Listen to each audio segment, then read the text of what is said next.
Hi. In fact, she was the first person that introduced me to what K-beauty is. My God, what skin does she have? Because it's just so like glossy and glowing and healthy. I've never seen skin like that. So I complimented her on her skin.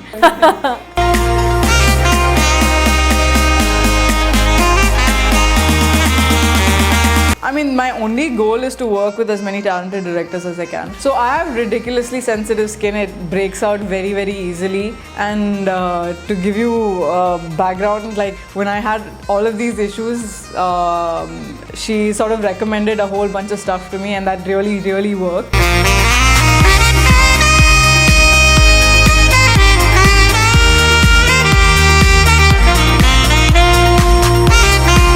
K-beauty was about. It was about avoiding the harsh stuff and just, I don't know, nutrients on your face. That was pretty much what I figured out. I was like, okay, lots of nutrients on your face. It's like putting, yeah.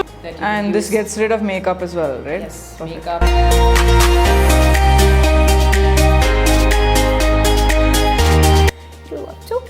So that's that. I hope you have fun with this. Glow without Of course you will.